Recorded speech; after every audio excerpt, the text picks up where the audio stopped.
Hi guys. Okay, this is finally working. I was trying to go live for like the last 10 minutes and Facebook wasn't letting me go live for some reason. But I'm gonna just make sure that I am live in the right spot. And I'm gonna tag a couple people. So I thought it would be helpful I'm gonna try to do this without my phone falling. I'm gonna prop it right up here so that I have my notes here too. I thought it would be helpful to share some information that I've learned along the way, the last couple of years. Hey Martha, I just saw your comment. I thought it would be beneficial to share with you some of the things that I've learned along the way with recognizing chemicals and how to get rid of them, because I feel like we're so inundated, like it just is kind of, for me, it was part of the norm. And once I really started diving into the harmful effects that they have on our bodies, I really wanted to just be able to share that with you. So today is day 1 of the detox challenge that I'm doing. Tomorrow is day 2, obviously, and Saturday will be day 3. My plan is to just go live 15 minutes or less, and to give you some good chunks of information. And at the end of it, I'll give you a handout of all the things that we've talked about, so you have it. Because I think that was kind of intimidating to me, not knowing what to look out for, and there's so many products out there. Anyway, so the goal for this challenge is to learn how to identify and remove the chemicals from your home, your personal care routine, and your laundry. Those are the 3 areas we're going to focus on, without having you spend a ton of money and making it easier for you. And again, this isn't for you. I don't want you to feel during these that maybe the products you're using do have the chemicals in them. My intent is to not make you feel bad about that, but to make you aware and more informed. Again, because of the negative effects that have come out with all the research and stuff. So today we're talking about specifically your cleaning products in the home. So again, I'm going to keep looking back over here at my computer screen because I have some notes. I'm just going to move this over. So I wanted to share with you a statistic. Did you know the average person is exposed to over 700 chemicals on a daily basis? And your skin is your largest organ, so that is going to absorb up to 60% of what you put on it or what you come into contact with.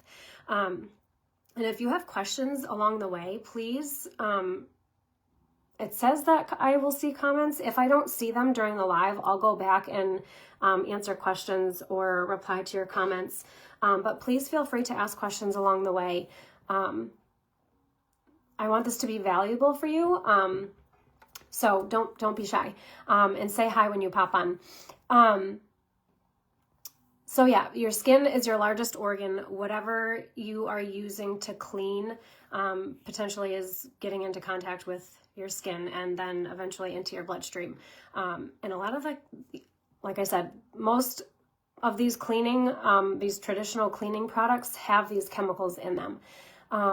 So today I kind of wanted to focus on the 5 most harmful chemicals, and then why they're harmful. So the first one is a chemical called phthalate, which is basically a fancier word for fragrance. Those can be found in things like air fresheners, whether it be like a car air freshener, like the spray room air freshener, or the plugins, dish soaps, and scented cleaners. And then I was going to mention, it's kind of funny how we associate, I'll talk about this later on tomorrow, but the word clean, we think we associate a clean smell with things being clean, but actually I'll save it for tomorrow. But anyway, it's just funny how we think that things have to smell good in order to be clean.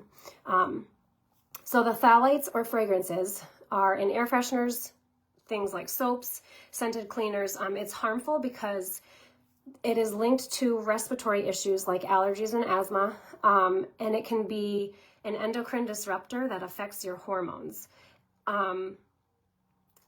So hormones can shift, hormone shifts can impact almost every system in your body. So that's going to affect how you feel, how you function, and how you, sometimes like your appearance.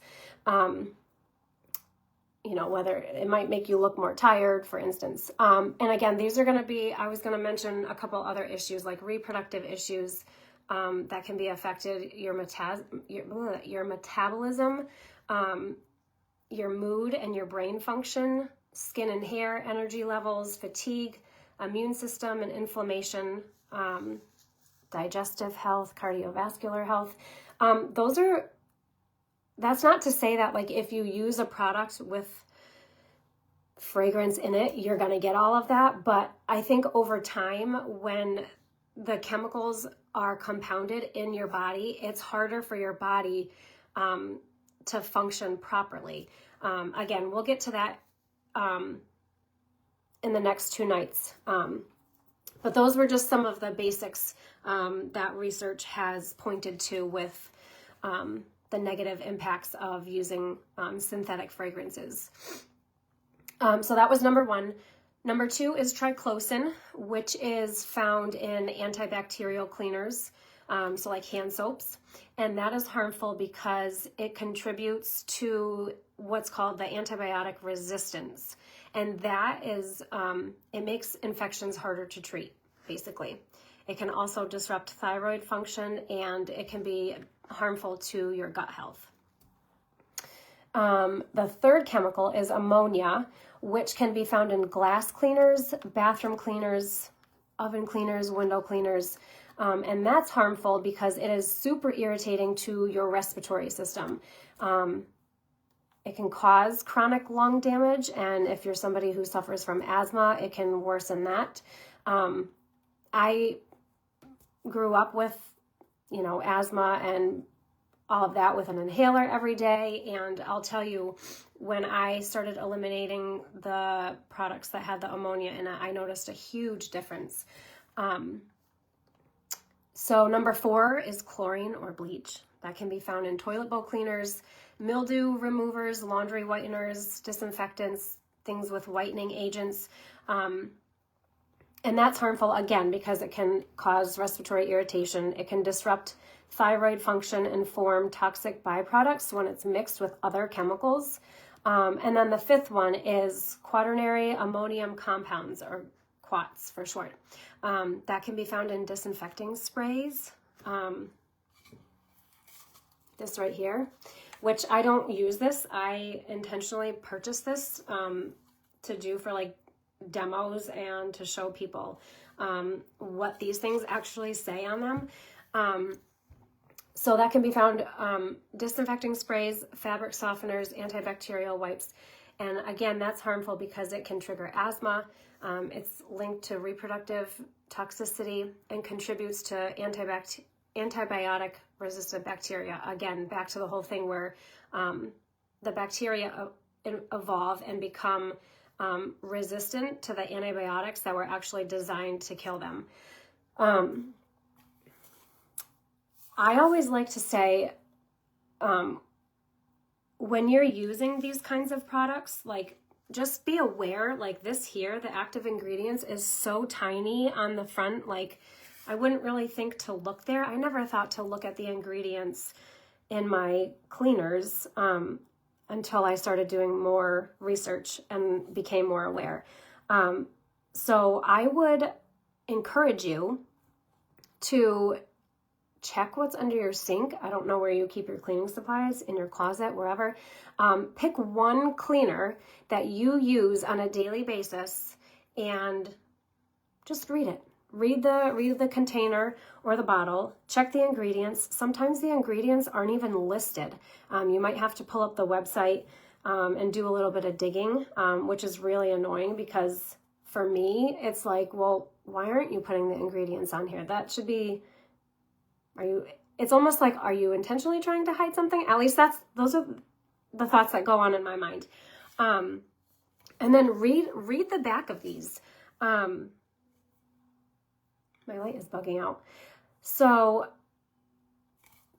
that's enough about that. So yeah, I was gonna say, just if you want to take action, you can swap out your main all-purpose cleaner, and don't be afraid to Google ingredients. I feel like the ingredients can be like really intimidating and kind of scary. Like half of them, I feel like people don't even know how to pronounce.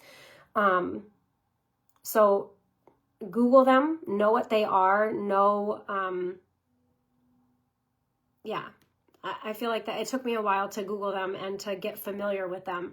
And that's the first thing I do now when I'm purchasing products and even food. Like I'll flip the can around and look at the ingredients.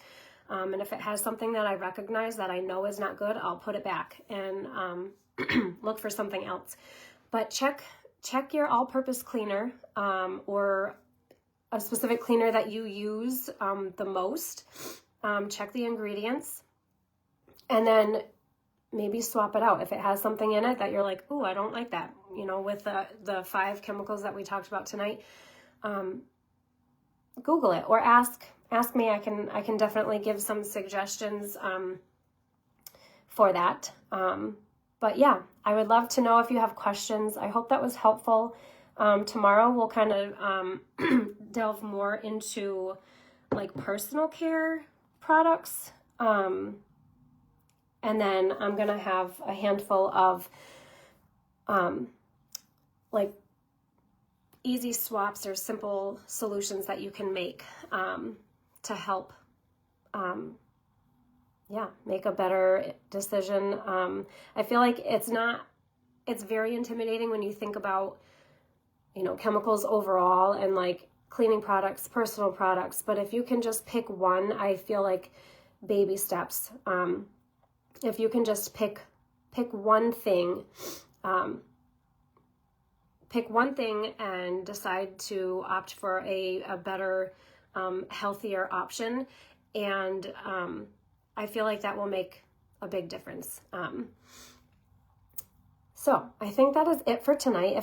Hopefully I'm not forgetting to mention anything, but if I am, I will just type it in the comments below. But I hope this was helpful. And if you know of somebody who this might be helpful for them, let me know, and then I can send them an invite. But again, my goal is to help you make a more better informed decision when it comes to cleaning products and the ingredients that we're using, and essentially that are coming into contact with our bodies. So I hope you guys have a good night, and I'll see you tomorrow.